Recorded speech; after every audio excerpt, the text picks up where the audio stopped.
दे दी। पोल start के आंकड़े सामने आए।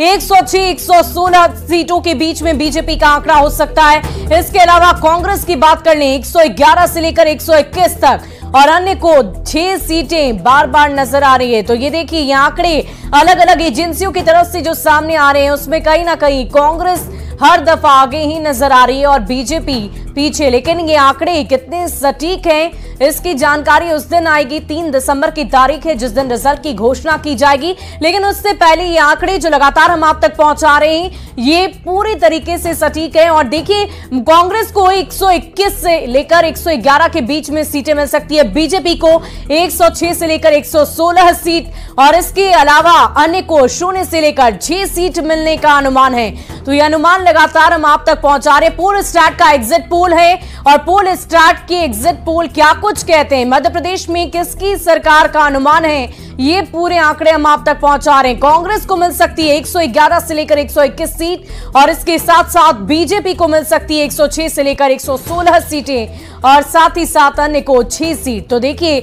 ये आंकड़े अलग अलग एजेंसियों की तरफ से सामने आ रहे हैं। और हैदराबाद से संवाददाता संजय तिवारी हमारे साथ लगातार बनने में। संजय, जो आज तेलंगाना में मतदाताओं की भीड़ आपने देखनी, आपने कहा कि वहां पर जो मतदाता हैं वो बहुत ज्यादा उत्साहित नहीं थे, कम ही लोग जो हैं वो अपने घरों से बाहर निकले और आज अपने मतदान का प्रयोग किया है। तो क्या कोई असर इस चुनाव में उसका भी होगा, क्योंकि जाहिर सी बात है अगर मतदाता घर से बाहर नहीं निकलेंगे तो उसका असर रिजल्ट पर भी जरूर होता है, पार्टियों पर जरूर होता है।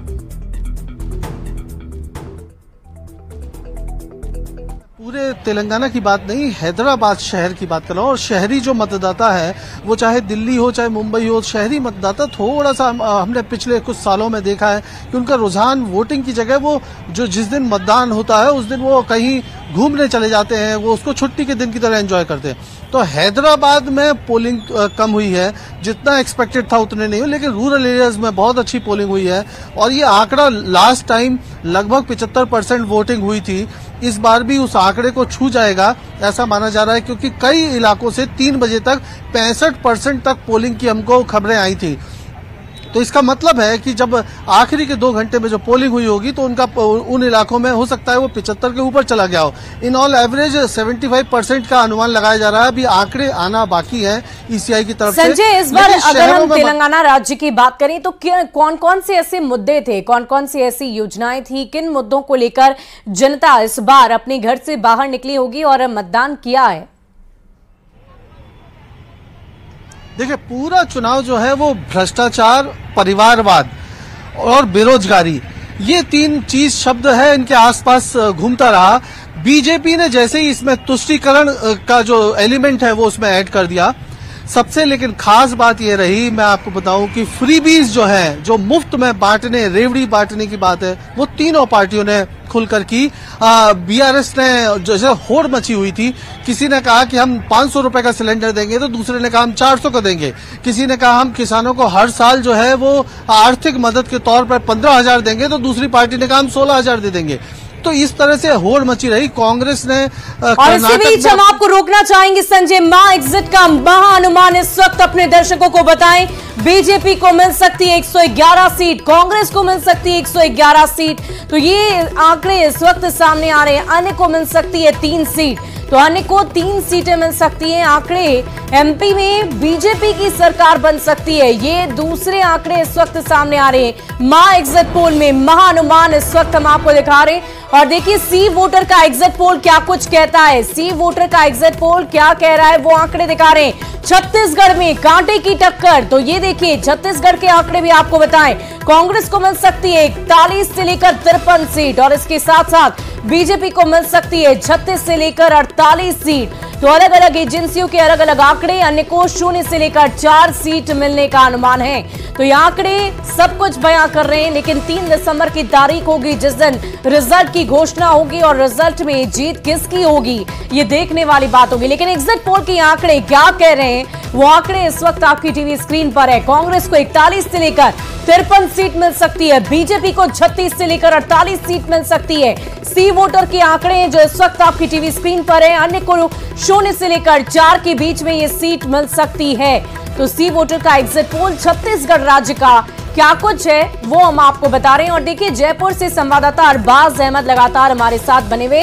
अरबाज, रिवाज और राज की बात आप कर रहे थे, तो आखिरकार क्या इस बार जनता रिवाज को बदलेगी क्या? क्योंकि बार बार बीजेपी ने बहुत सारी जनसभाओं को संबोधित किया है। खुद प्रधानमंत्री नरेंद्र मोदी भी कई दफा वहां पहुंचे, गृह मंत्री अमित शाह पहुंचे। तो क्या इसका असर इस बार के चुनाव में देखने को मिल सकता है?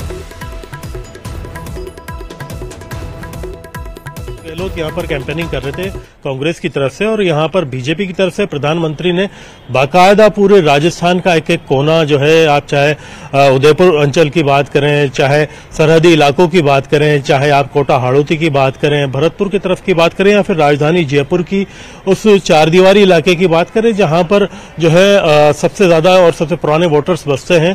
पुरानी बस्ती का जो इलाका है, यहाँ पर चारदीवारी के अंदर सांगानेरी गेट से लेकर जौहरी बाजार होते हुए उन्होंने बाकायदा एक बड़ी रैली निकाली।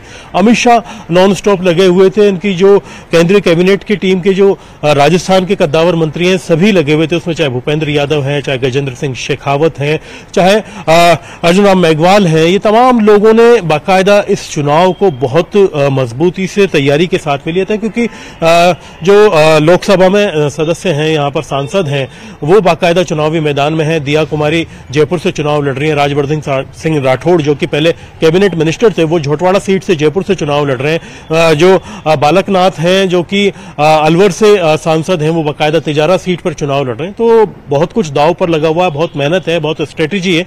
नतीजे क्या होते हैं ये एक अलग बात होगी, लेकिन अभी जो जन की बात का जो एग्जिट पोल निकल करके आया उसमें करीब आप ये देखिए कि बीजेपी को 100 से 125 तक सीटों का यहाँ पर आंकड़ा दिया गया है और कांग्रेस को 85 सीटों का आंकड़ा दिया गया है। अन्य जो है उनको 14 से 15 की बात बताई गई है।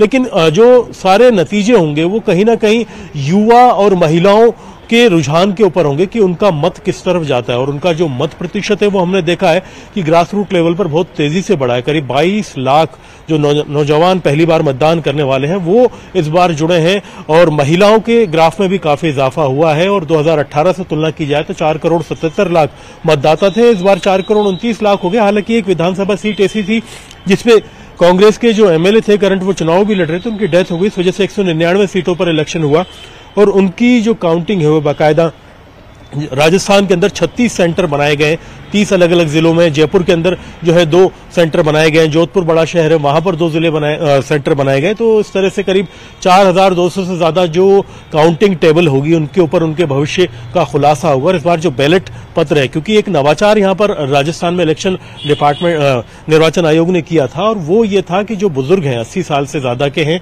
या फिर दिव्यांग है जिनके अंदर 40% से ज्यादा डिसेबिलिटी है, उन लोगों को घर पे जाकर के उनका वोट लिया था बैलेट के जरिए। और इससे भी जो पोलिंग परसेंटेज है वो इंक्रीज हुई है। करीब 62,000 ऐसे मतदाता थे जो अब तक उनमें ज्यादातर ऐसे थे आज तक मतदान ही नहीं कर पाए थे, पोलिंग बूथ तक ही नहीं पहुंच पाए थे। उनका वोट लिया बाकायदा जो इलेक्शन कमीशन की टीम ने, और जो बुजुर्ग थे उनका भी लिया।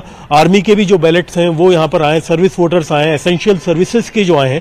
तो इस बार जो चीफ इलेक्शन कमिश्नर है राजस्थान के प्रवीण गुप्ता, उनसे अभी जस्ट थोड़ी देर पहले हमारी बातचीत हुई, तो उन्होंने स्पष्ट तौर पर कहा कि थोड़ा सा वक्त लगेगा, पहले बैलेट की काउंटिंग होगी 8 से 8:30 के बाद, और 8:30 से फिर जो है ईवीएम का काम शुरू हो जाएगा। तो आप ये देखिए कि राजस्थान के अंदर जिस तरह से जो ट्रेंड है वो रुझान हमें जो समझा रहे हैं और जो पब्लिक कह रही है वो साफ तौर पर इस तरफ इशारा कर रहे हैं कि जो राज है वो बदल सकता है और वही जो पुराना रिवाज है वो कायम रह सकता है। लेकिन जनता का मन इतना साइलेंट होता है, इतना बारीक होता है, और लोग बहुत से ज्यादा ऐसे होते हैं जो कि वोकल होते हैं, और जो वोटर होते हैं वो अपनी योजनाओं को देखते हैं। क्योंकि मुख्यमंत्री अशोक गहलोत ने 25 लाख की चिरंजीवी योजना में हेल्थ का एक तरह से पब्लिक को जो है वो दिया हुआ है, तो लोगों को लगता है कहीं ना कहीं हमारी स्वास्थ्य सेवाएं नहीं छिन जाए। ओपीएस जो है एक ऐसा मास्टर स्ट्रोक था अशोक गहलोत का जिसे देश भर में कॉपी करने की और लागू करने की बात उन्होंने की। मैं आपसे ये भी जानना चाहूंगी, क्योंकि अगर हम दक्षिण